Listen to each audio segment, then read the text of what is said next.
Dibujar es un ejercicio de observación. Esta afirmación da inicio al trabajo como hipótesis y lo cierra como conclusión.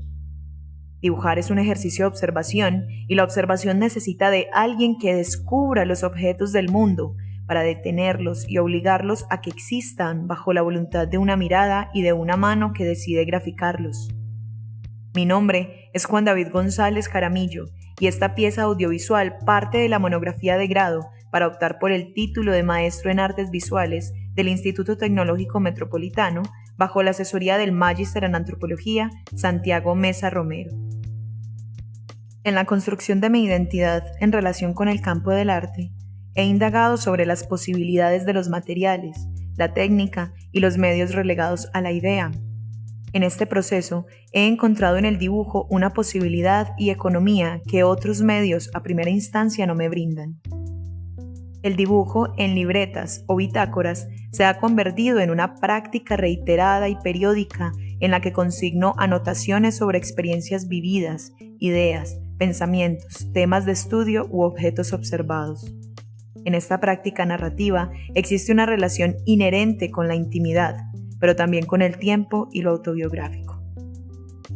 De esta manera, podemos hablar de la importancia del relato personal inmerso en las prácticas artísticas contemporáneas, lo cual da posibilidad a la construcción de proyectos en torno a la cotidianidad, el proceso y la vida en general como motor que potencia y aporta a la construcción de la identidad, tanto individual como colectiva.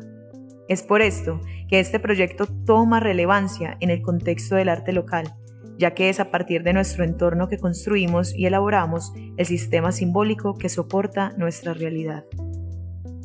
Así pues, el objetivo se centra en explorar las diferentes relaciones entre la noción de archivo y la bitácora personal y cómo a partir de estas relaciones se pueden encontrar elementos que posibiliten un proceso de creación artística. El paradigma del archivo, así mencionado por el trabajo de investigación que realiza Ana María Walsh, sobre este concepto, parece ser uno de los puntos de giro histórico en el cual se puede articular distintas reflexiones en torno a la memoria, el tiempo, la serialidad y la historia desde diversos campos del conocimiento como la filosofía, la psicología y las artes. En palabras de Ana María, desde finales de la década de los 60 del siglo XX hasta la actualidad, se constata entre artistas, teóricos y comisarios de exposiciones una constante creativa o un giro hacia la consideración de la obra de arte en tanto que archivo o como archivo, cuál es el que mejor encaja con una generación de artistas que comparten un común interés por el arte de la memoria, tanto la memoria individual como la memoria cultural, la memoria histórica, y que buscan introducir significado en el aparente hermético sistema conceptual y minimalista del que parten la mayoría de los artistas, que han sido etiquetados de conceptuales, pero su recurso al índice, a los sistemas modulares, a la fotografía objetiva, a la colección, la acumulación, la secuencialidad, la repetición, la serie, nada tiene de tautológico, sino que busca transformar el material histórico oculto, fragmentario o marginal en un hecho físico y espacial.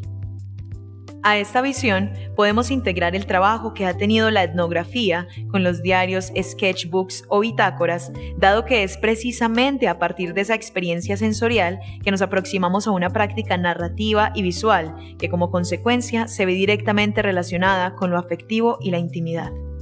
Es precisamente en este cambio donde podemos justificar una producción que está ligada directamente con el concepto del archivo a través de un medio o soporte íntimo. Esta producción está mediada por el acto de narrar, acción innata del ser humano, relacionada con este como un aspecto necesario para comprender su propia existencia. El archivo se halla en su génesis ligado a la idea de la procedencia. En otras palabras, la importancia del archivo no estaba regido por un orden temático de clasificación, sino más bien ligado a la idea de que los documentos de un archivo pueden estar dispuestos en estricta concordancia con el orden conforme al cual fueron acumulados en el lugar de origen o de su creación. Esto suscita a reflexionar primero sobre su procedencia más allá de cualquier significado, a entenderlo como un registro administrado por su propia imparcialidad, abierto para que cualquier persona pueda ingresar en él y encontrarse en las condiciones en que fueron creados. En el almacenamiento no hay obligatoriamente una necesidad de articulación y una relación entre los elementos, mientras que en el acto de consignar sí está presente, además de encontrarse dentro de una unidad de configuración. Podemos observar las unidades de configuración en lo que tradicionalmente conocemos y percibimos como archivo. Habitualmente, aún estando en la era de lo digital, tenemos en nuestra mente la imagen de un archivo como un lugar o espacio físico que atesora una serie de papeles o documentos históricos, organizados, catalogados y clasificados que tratan sobre uno o varios temas específicos.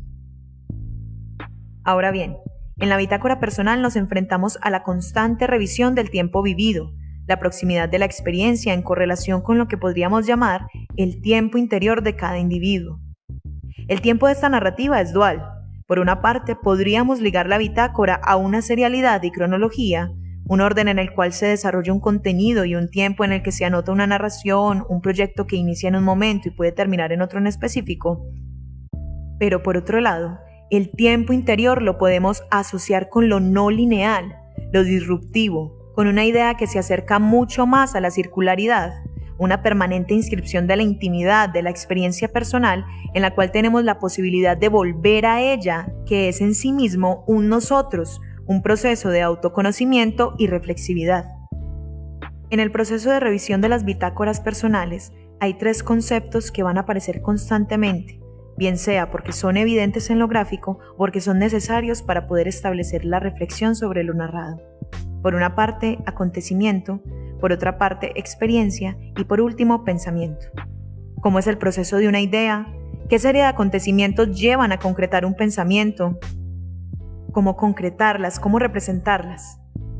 Podríamos pensar que la parte gráfica en la bitácora es, en relación con las descripciones escritas por un etnógrafo en su diario al momento de hacer un estudio, un apoyo a las ideas que hay y se desarrollan en su cabeza.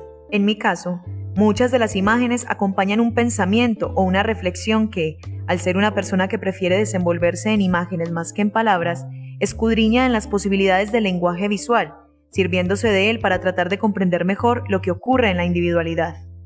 En la elección que se tuvo en cuenta al momento de revisar mis bitácoras y luego al instante de realizar los escritos, indudablemente existe una dentro y una afuera ya mencionados con anterioridad. Al decidir hablar sobre una cosa, inevitablemente se oculta otra, y en la ausencia ocurre también algo importante. De alguna manera, en la revisión de un archivo, en cada individualidad, aparecen elementos de correlación que se dan a partir de la asociación, el orden y las articulaciones que podemos tener gracias a nuestras experiencias personales. En el lugar en donde aparece algo, ya sea una imagen, una palabra o simplemente una idea, nos pueden conectar con otra serie de situaciones, objetos, palabras, imágenes o elementos que no necesariamente están presentes. Es decir, que todo archivo siempre está abierto a generar nuevas posibilidades en sus lecturas. ¿En qué modos puede operar el arte y el archivo?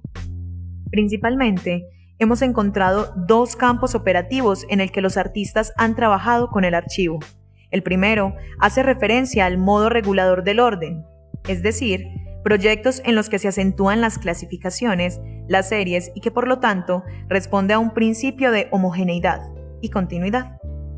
En este primer modo de operar se hallan artistas como Bernd Angela Becher, Thomas Ruff, Thomas Struve y Andreas Gorsky, haciendo referencia a producciones realizadas a partir de los años 70, que están más cerca a nuestro plano temporal, pero es de vital importancia resaltar que con antelación se dieron proyectos enmarcados en este modo de operar.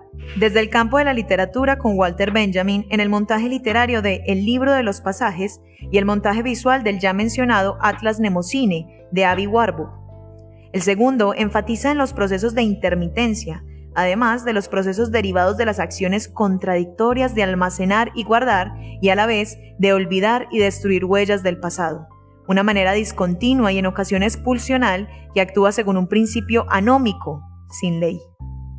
Dibujar es un ejercicio de observación. Esta afirmación se dio al inicio de este trabajo como hipótesis y ahora llega como conclusión para cerrar. Dibujar es, entonces, un ejercicio de hacer memoria y de trazar los acontecimientos. Solo así, al devolver la mirada sobre lo hecho, se consolida la experiencia.